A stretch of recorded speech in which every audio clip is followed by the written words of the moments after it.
मन की बात मैं आपसे करता आया हूं, लेकिन आज देश के भिन्न भिन्न कोने से बहुत से लोगों ने सवाल पूछे हैं।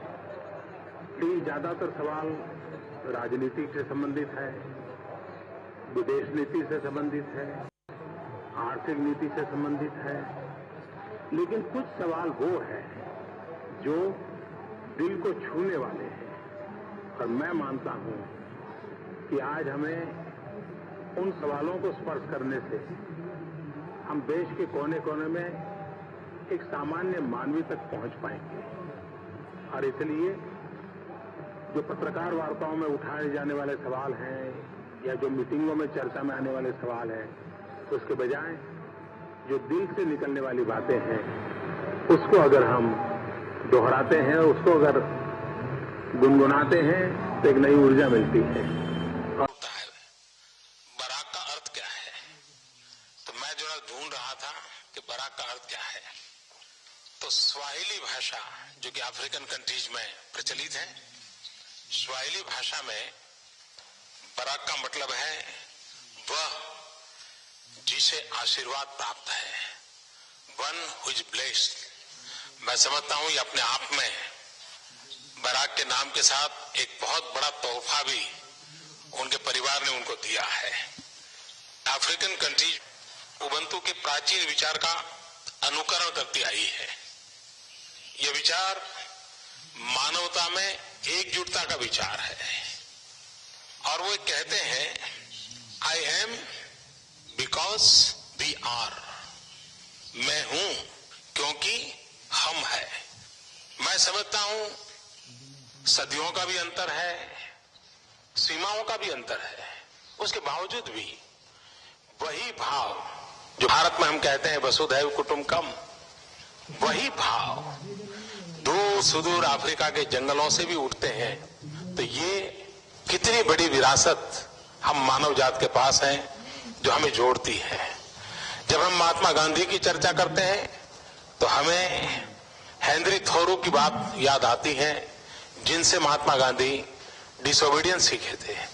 और जब हम मार्टिन लूथर किंग की बात करते हैं या ओबामा की बात करते हैं तो उनके मुंह से भी महात्मा गांधी का आदरपूर्वक उल्लेख सुनने को मिलता है। यही बातें हैं जो विश्व को जोड़ती हैं। आज बराक ओबामा हमारे साथ हैं। मैं पहले उनसे रिक्वेस्ट करूंगा कि कुछ हमें बताएं। बाद में जो सवाल आए हैं वो सवाल जो मेरे लिए सवाल आए हैं उसका जवाब मैं दूंगा, जो बराक के लिए सवाल आए हैं उनका जवाब बराक देंगे।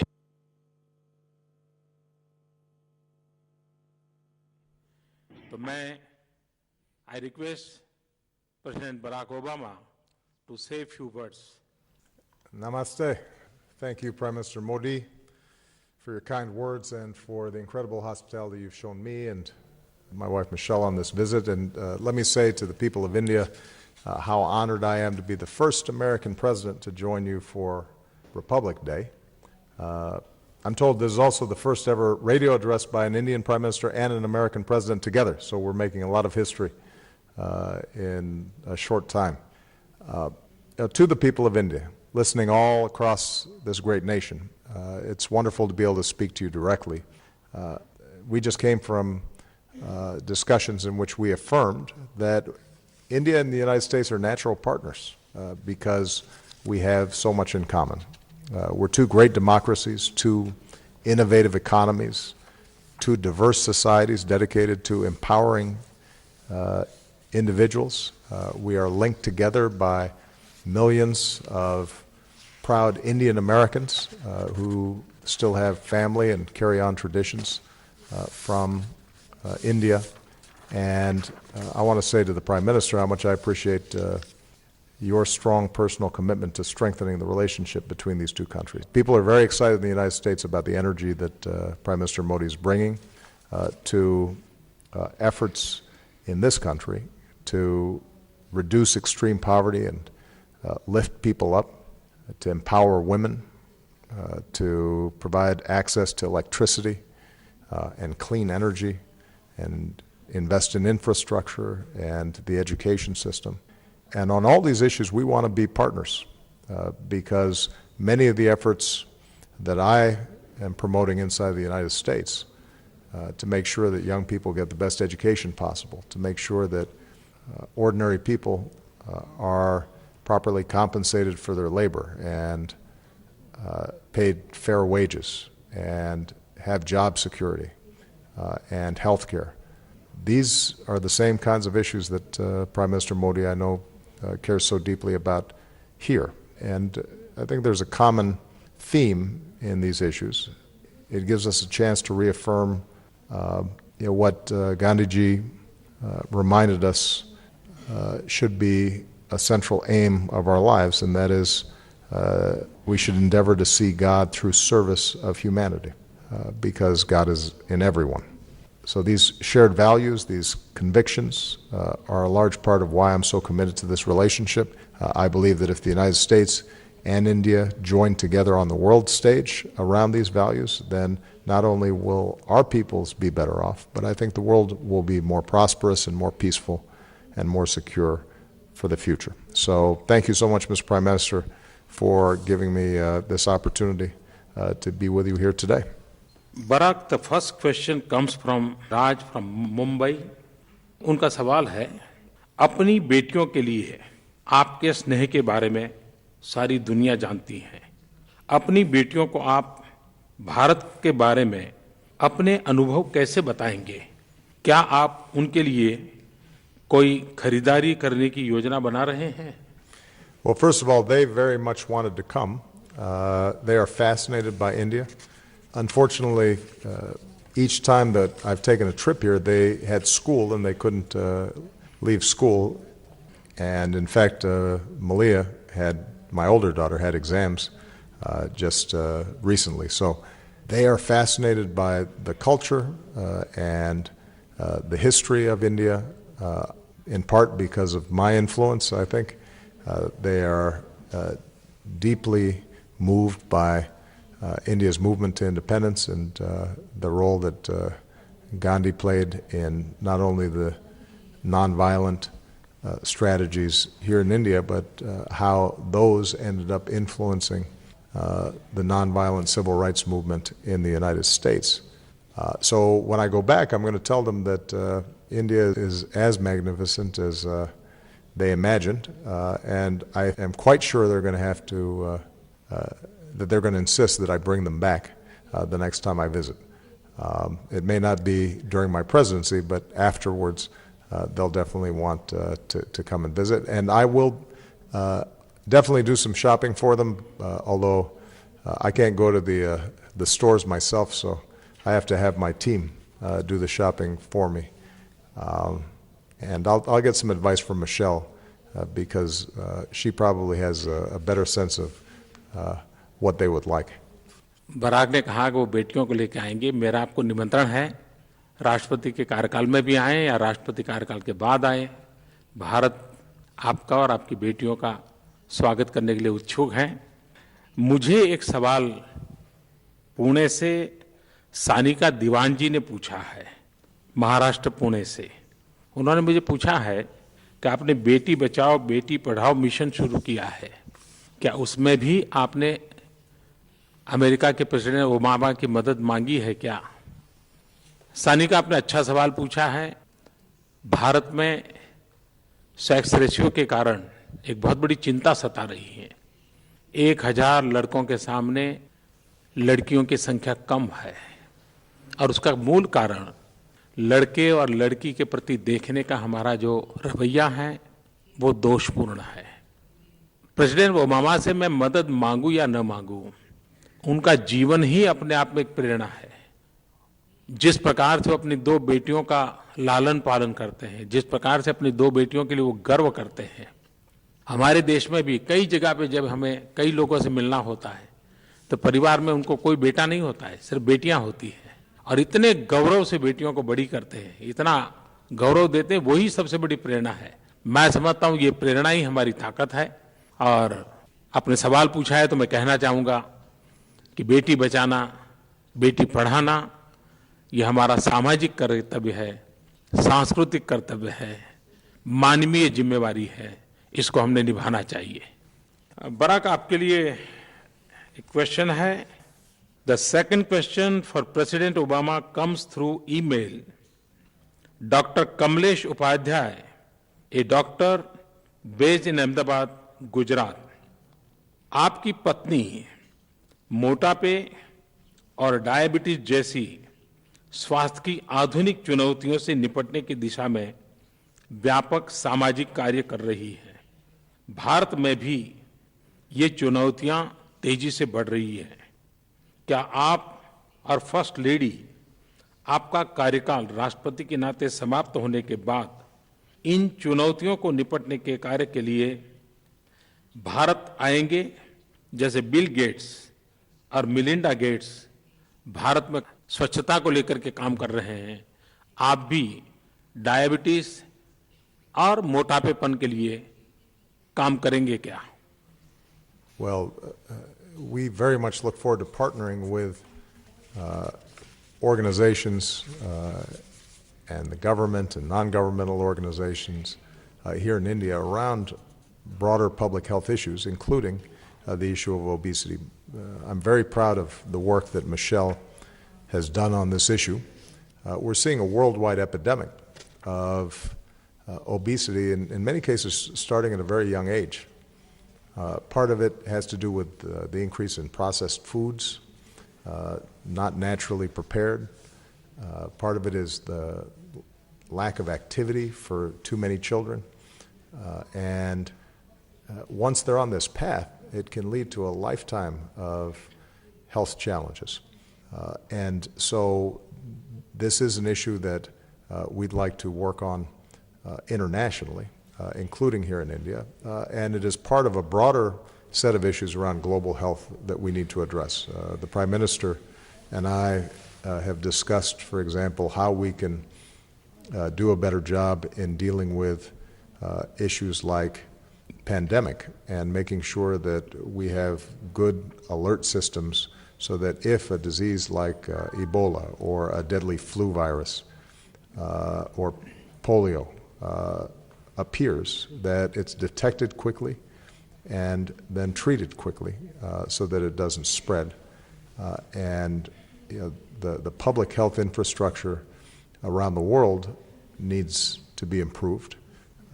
I think the Prime Minister is doing a great job in focusing on these issues here in India.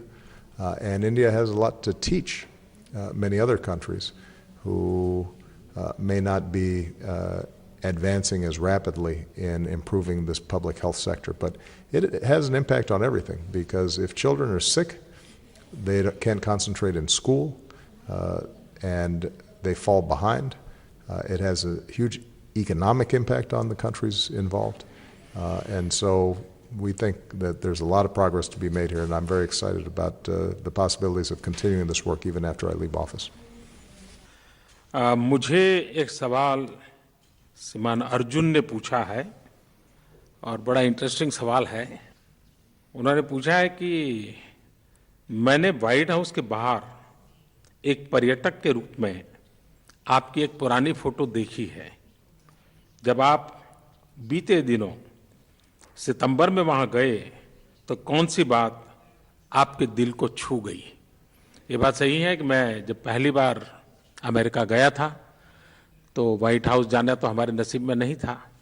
तो व्हाइट हाउस से दूर एक लोहे की बहुत बड़ी जाली लगी हुई है, तो अब जाली के बाहर खड़े रह करके फोटो निकाली थी, पीछे व्हाइट हाउस दिखता है। और अब प्रधानमंत्री बन गए तो वो फोटो भी पॉपुलर हो गई। लेकिन तब मैंने कभी सोचा नहीं था कि मुझे भी कभी जिंदगी में व्हाइट हाउस में जाने का अवसर आएगा। लेकिन जब मैं व्हाइट हाउस गया, एक बात ने मेरे दिल को छू लिया और मैं ये कभी भूल नहीं सकता हूं। बराक ने मुझे किताब दी। वे किताब काफी मेहनत करके खोज करके लाए थे और 1894 में वो किताब प्रसिद्ध हुई थी।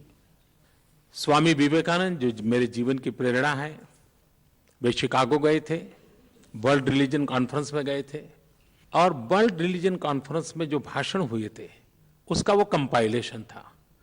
वो किताब खोज करके मेरे लिए लाए थे। यानी वो घटना मेरे लिए दिल को छूने वाली थी। लेकिन उतना ही नहीं, उन्होंने वो किताब के पन्ने खोल खोल करके क्या क्या उसमें लिखा है वो मुझे दिखाया। मतलब कि वो पूरी किताब देख चुके थे और इस गर्व के साथ मुझे कहा कि मैं उस शिकागो से आता हूं जहां स्वामी विवेकानंद आए थे। ये बातें मेरे मन को बहुत छू गई थी और मैं जीवन भर ये मैं अपनी विरासत मानता हूं। तो कभी व्हाइट हाउस के से दूर कहीं खड़े रह करके फोटो निकालना और फिर कभी व्हाइट हाउस में जाकर के जिनके प्रति मेरी श्रद्धा रही है उनके जीवन की किताब प्राप्त करना, आप कल्पना कर सकते हैं कि दिल को कितना स्पर्श कर गया होगा। बराक, आपके लिए एक क्वेश्चन है। Himani from Ludhiana, Punjab. Question is for you. Well, the question is, did you both imagine you would reach the positions that you've reached today? And it's interesting, Mr. Prime Minister, you talking about the first time you visited the White House and being outside that iron fence. The same is true for me. When I first went to the White House, I stood outside that same fence and looked in, and I certainly did not imagine that I would ever be visiting there, much less living there. I think both of us have been blessed with extraordinary opportunity, coming from relatively humble beginnings. And when I think about what's best in America and what's best in India, the notion that a tea seller or somebody who was born to a single mother like me could end up leading our countries is an extraordinary example of the opportunities that exist within our countries. Now, I think part of what motivates both you and I is the belief that there are millions of children out there who have the same potential, but may not have the same education, may not be getting exposed to opportunities in the same way. And so part of our job, part of government's job, is that young people who have talent and who have drive and are willing to work for it are able to succeed. And that's why emphasizing school, higher education, making sure that children are healthy, and making sure those opportunities are available to children of all backgrounds, girls and boys, people of all religious faiths and all races in the United States, is so important, because you never know who might be the next Prime Minister of India or who might be the next President of the United States. They might not always look the part right off the bat, and they might just surprise you if you give them a chance. Thank you Barack. ये सवाल हिमानी लुधियाना पंजाब से मुझे भी पूछा है कि क्या आपने कभी इस पद पर पहुंचेंगे, इसकी कल्पना की थी? जी नहीं, कभी कल्पना नहीं की थी, क्योंकि मैं तो जैसे बराक ने बताया बहुत ही सामान्य परिवार से आता हूं। लेकिन मैं बहुत लंबे अरसे से सबको ये कहता आया हूं कि कुछ भी बनने के सपने कभी मत देखो। अगर सपने देखने हैं तो कुछ करने के देखो।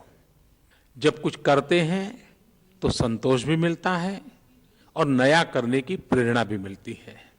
सिर्फ बनने के सपने देखते हैं और नहीं बन पाते हैं तो सिवाय निराशा कुछ हाथ नहीं लगता है। और इसलिए मैंने जीवन में कभी कुछ भी बनने का सपना देखा नहीं था। आज भी कुछ बनने के सपने दिमाग में है ही नहीं, लेकिन कुछ करने के जरूर हैं। और भारत माता की सेवा करना, 125 करोड़ देशवासियों की सेवा करना, इससे बड़ा सपना क्या हो सकता है? वो ही करना है। मैं हिमानी का बहुत आभारी हूं। एक क्वेश्चन है बराक के लिए from Om Prakash. Om Prakash is studying Sanskrit at JNU. He belongs to Jhunjhunu, Rajasthan. Om Prakash is a convener of Special Center for Sanskrit Studies in JNU. Well, this is a very interesting question. His question is, the youth of the new generation is a global citizen. He's not limited by time or boundaries. In such a situation, what should be the approach by our leadership, governments, as well as societies at large? And I think this is a very important question. You know, when I look at this generation that's coming up, they're exposed to the world in ways that you and I could hardly imagine. They have the world at their fingertips, literally. They can, using their mobile phone, get information and images from all around the world. And that's extraordinarily powerful. And what that means, I think, is that governments and leaders cannot simply try to govern or rule by a top-down strategy, but rather have to reach out to people in an inclusive way and an open way and a transparent way, and engage in a dialogue with citizens about the direction of their country. And you know, one of the great things about India and the United States is we're both open societies, and we have confidence and faith that when citizens have information and there's a vigorous debate, that over time, even though sometimes democracy is frustrating, the best decisions and the most stable societies emerge, and the most prosperous societies emerge, and new ideas are constantly being exchanged. And technology today, I think, facilitates that not just within countries, but across countries. And so I have much greater faith in India and the United States, countries that are open information societies, in being able to succeed and thrive in this new information age, than closed societies that try to control the information that citizens receive. Because ultimately, that's no longer possible. Information will flow inevitably, one way or the other, and you know, we want to make sure that we're fostering a healthy debate and a good conversation between all peoples. जो सवाल Barack को पूछा गया है, ओम प्रकाश चाहते हैं कि मैं भी उस विषय में कुछ कहूं। बहुत ही अच्छा जवाब बराक ने दिया है, बड़ा इंस्पायरिंग है। मैं इतना ही कहूंगा कि एक जमाने में खास करके कम्युनिस्ट विचारधारा से प्रेरित लोग थे, वे दुनिया में एक आह्वान करते थे और वो कहते थे, workers of the world unite, दुनिया के मजदूर एक हो जाओ। ऐसा एक नारा कई दशक तक चलता रहा था। मैं समझता हूं आज की जो युवा की शक्ति है, आज की युवा की जो पहुंच है, इसको देखते हुए मैं यही कहूंगा कि यूथ यूनाइट द वर्ल्ड, युवकों दुनिया को एक करो। मैं समझता हूं उनमें ये ताकत है और वे कर सकते हैं। अगला सवाल है सीए पिकाशु मुथा, ये मुंबई से पूछ रहे हैं और उन्होंने मुझे पूछा है, आप किस अमेरिकन नेता से इंस्पायर्ड है? वैसे जब छोटे थे तो कैनेडी की फोटो दिखा करते थे हिंदुस्तान के अखबारों में, बड़ी इंप्रेसिव थी उनकी पर्सनालिटी। लेकिन आपका सवाल है किसने इंस्पायर किया? मुझे बचपन में पढ़ने का शौक था और मुझे बेंजामिन फ्रैंकलिन का जीवन चरित्र पढ़ने का अवसर मिला था। 1700 साल की समय काल उनका, और वो अमेरिका के राष्ट्रपति नहीं थे, लेकिन वो जीवन चरित्र इतना प्रेरक है। एक व्यक्ति अपने जीवन को बदलने के लिए समझदारी पूर्वक कैसे प्रयास करता है, नींद ज्यादा आती है तो नींद कम करने के तरीके क्या हो सकते हैं, ज्यादा खाने का मन करता है तो कम खाने की तरफ जाना है तो कैसे जाना, काम करते करते अपने साथी लोग नाराज होते हैं, उनको लगता है कि देखो ये तो कुछ करते ही नहीं है, मिलते ही नहीं है, तो इस समस्या का समाधान कैसे करना। ऐसे ऐसे छोटे छोटे विषयों को उन्होंने अपने बायोग्राफी में लिखा है।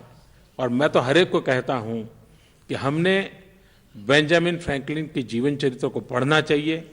आज भी मुझे वो प्रेरक देता है। और बेंजामिन फ्रैंकलिन एक बहुआयामी व्यक्तित्व था उनका।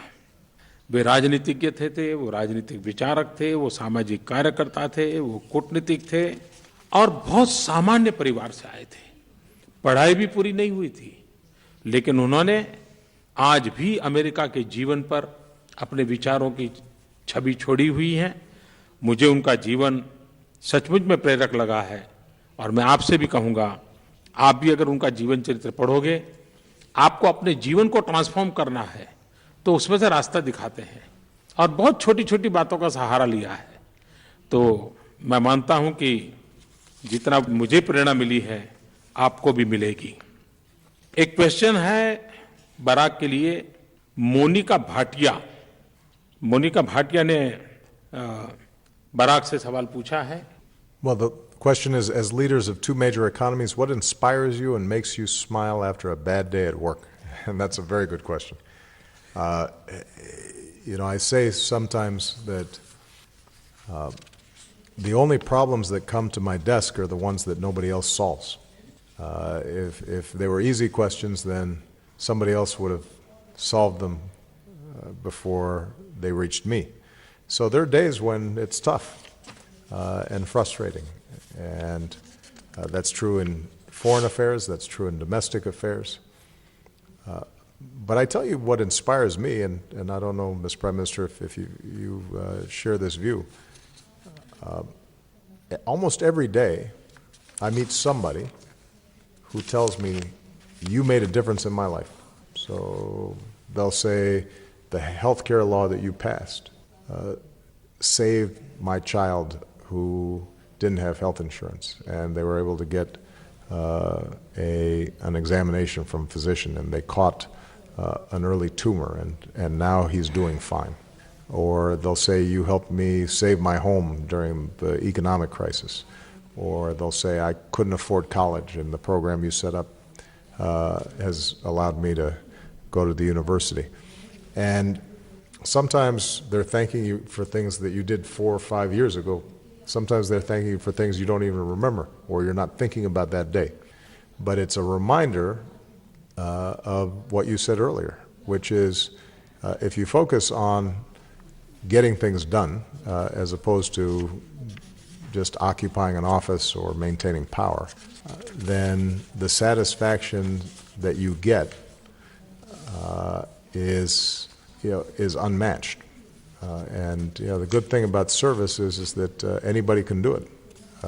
If you're helping somebody else, the satisfaction that you can get from that, I think, exceeds anything else that you can do. And that's usually what makes me inspired to do more and helps get through the challenges and difficulties that we all have. Because obviously we're not the only people with bad days at work. I think everybody knows what it's like to have a bad day at work. You just have to keep on working through it. Eventually, you'll make a difference. सचमुच में Barack ने मन की बात कही है कि हम भी भले किसी पद पर क्यों ना हो, हम भी इंसान हैं। ऐसी छोटी छोटी चीज़ें हमें प्रेरणा देती हैं। मेरा भी मन करता है मैं एक घटना मेरे अपने जीवन की बताऊं। मैं जीवन में बहुत वर्षों तक एक प्रकार से परिव्राजक रहा। लोगों के घर में मुझे खाना मिलता था, कोई जो बुलाता था वो मुझे खिलाता था। एक बार एक परिवार मुझे बार बार कहता था कि आप मेरे घर खाना खाने आइए, लेकिन मैं जाता नहीं था।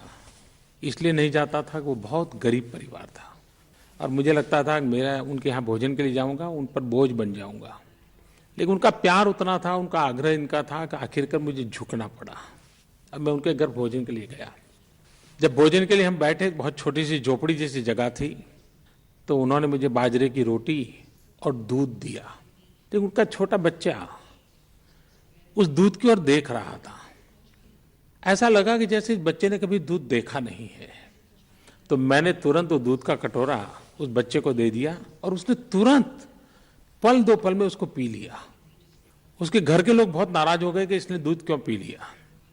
और मैंने अनुभव किया कि उस बच्चे ने शायद माँ के दूध के सिवाय कभी भी दूध पिया नहीं होगा। और मुझे अच्छा खिलाने के इरादे से वो दूध ले आए थे। इस बात ने मुझे इतनी प्रेरणा दी कि गरीब झुग्गी झोपड़ी में रहने वाला व्यक्ति मेरे लिए इतनी चिंता करता है तो मुझे अपना जीवन ऐसे लोगों के लिए लगा देना चाहिए। तो यही बातें हैं जो प्रेरणा देती हैं। और बराक ने भी बहुत ही एक सामान्य मन को क्या क्या लगता है हमारे सामने बताया है। मैं बराक का बहुत आभारी हूं कि उन्होंने इतना समय दिया और मन की बात सुनने के लिए मैं देशवासियों का भी आभारी हूं। मैं जानता हूं कि भारत में रेडियो हर घर पहुंचा हुआ है, हर गली पहुंचा हुआ है और ये रेडियो मन की बात, स्पेशल मन की बात, ये आवाज़ हमेशा हमेशा गूंजती रहेगी। मुझे एक विचार आया है, मैं आपके सामने रखता हूं। मेरी और बराक के बीच आज जो बात हुई है इसकी एक ई बुक निकाली जाए। मैं चाहता हूं कि जो मन की बात को ऑर्गेनाइज करते हैं ई बुक निकालें। और मैं आपसे भी कहता हूं कि आप जो श्रोताओं ने ये मन की बात सुनी है तो आप भी जरूर इसमें पार्टिसिपेट कीजिए और उसमें से जो बेस्ट 100 विचार मिलेंगे उसको भी मेरी और बराक की इस किताब के साथ हम जोड़ेंगे और एक ई बुक निकालेंगे। और मैं चाहता हूं कि आप लोग ट्विटर हो, फेसबुक हो, ऑनलाइन कुछ लिखना चाहते हो तो आप #YesWeCan इस हैशटैग के साथ हमें लिखिए। Eliminate poverty, yes we can. Quality health care to all, yes we can. Youth empowered with education, yes we can. Jobs for all, yes we can. Global peace and progress, yes we can. मैं चाहता हूं कि इस tagline के साथ आप भी इस मन की बात सुनने के बाद अपने विचार, अपने अनुभव, अपनी भावना पहुंचाइए। उसमें से जो बेस्ट 100 होगी उसको हम सिलेक्ट करेंगे और मैंने और बराक ने जो बातें की हैं उसकी किताब में उसको भी जोड़ देंगे। और मैं मानता हूं सच में ये हम सबके मन की बात बन जाएगी। फिर एक बार बराक का बहुत बहुत आभार, आप सबका भी बहुत बहुत आभार। और 26 जनवरी के इस पावन पर्व पर बराक के यहाँ आना मेरे लिए गर्व की बात है, देश के लिए गर्व की बात है। बहुत बहुत धन्यवाद।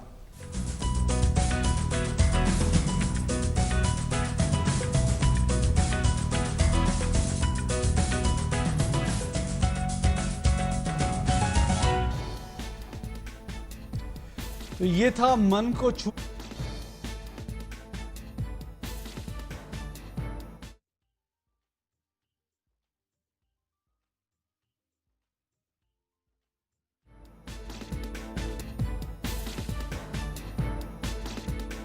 मन की बात, जहां आपने सुना प्रधानमंत्री नरेंद्र मोदी और प्रेसिडेंट बराक ओबामा को। जी हाँ, यहाँ कई तरह की बातें जो हैं सामने आई हैं और जाते जाते जो प्रधानमंत्री नरेंद्र मोदी हैं उन्होंने कहा है कि #YesWeCan के साथ आप जो हैं अपने विचारों को साझा कर सकते हैं और जो बेस्ट 100 विचार होंगे उनको उस ई बुक के साथ जोड़ा जाएगा। और कई मन की बातें यहाँ सामने आई। मोदी ने कहा कि बराक ओबामा जिस तरीके से अपनी बेटियों को पाल रहे हैं उस तरीके से जो है उन्हें बेटी बचाओ बेटी पढ़ाओ बेटी बचाओ जो है मुहिम, उसके जरिए काफ़ी प्रेरणा मिली है। और साथ ही साथ बेंजामिन फ्रैंकलिन से प्रभावित हुए प्रधानमंत्री नरेंद्र मोदी और आज भी प्रभावित होते हैं वो।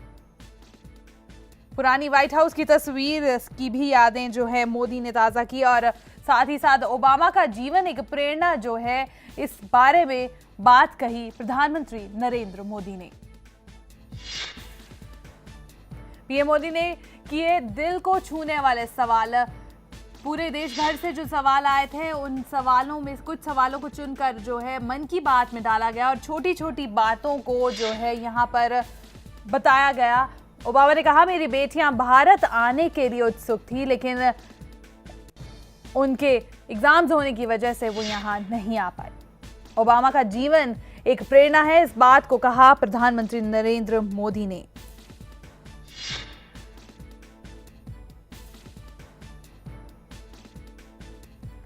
शिक्षा और रोजगार के लिए भारत के लोग पीएम मोदी से प्रभावित, कहा ओबामा ने। शिक्षा और रोजगार के लिए मैंने कदम उठाया, ओबामा का यह भी कहना था। छोटी छोटी बातें प्रेरणा देती हैं, मोदी का ये कहना था। और साथ ही साथ मोदी ने अपनी पुरानी व्हाइट हाउस की तस्वीर की यादों को भी ताज़ा किया मन की बात में। उन्होंने कहा कि जब वो पहली बार अमेरिका गए थे तो उस समय उन्होंने बहुत दूर एक लोहे के जाली के पास जो है खड़कर वहां तस्वीर खिंचवाई थी। ओबामा ने कहा उनकी बेटियां काफ़ी उत्सुक हैं भारत आने के लिए। और साथ ही साथ मोदी ने कहा कि आज के यूथ को यूनाइट द वर्ल्ड का मंत्रा जो है यहाँ बात मोदी जी ने यहाँ की कि आज का यूथ जो है वो पूरे दुनिया को जोड़ सकता है।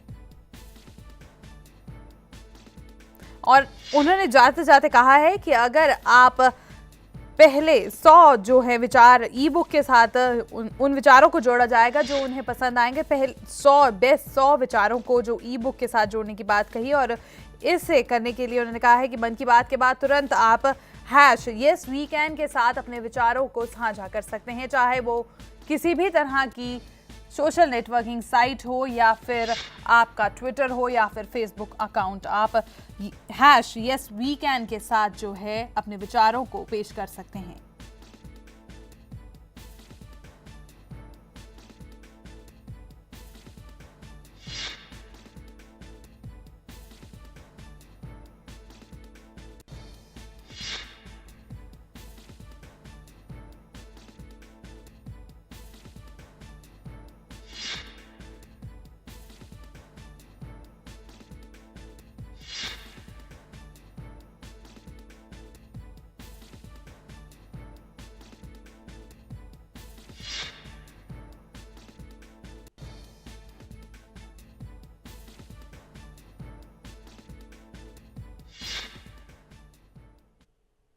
दिल को छू लेने वाली बातें हुई मन की बात में। मोदी अक्टूबर से हर महीने मन की बात कार्यक्रम के माध्यम से लोगों को रेडियो पर संबोधित कर रहे हैं। और इसी के साथ ओबामा की इस भारत यात्रा में भी उन्होंने बराक ओबामा को अपनी इस मन की बात के साथ रेडियो के जरिए लोगों को जोड़ा। और जाते जाते उन्होंने कहा है कि 100 विचारों को वो जो है ई बुक के साथ जोड़ेंगे। तो अगर आप अपने विचार साझा करने चाहते हैं तो #YesWeCan के साथ सोशल नेटवर्किंग साइट्स के जरिए आप इस विचारों को साझा कर सकते हैं। खबरों की दुनिया में आइए, हमारे साथ कहीं भी और कभी भी जुड़िए।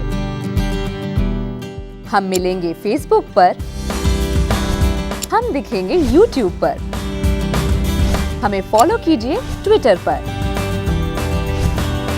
खबरों के साथ बने रहिए रात दिन।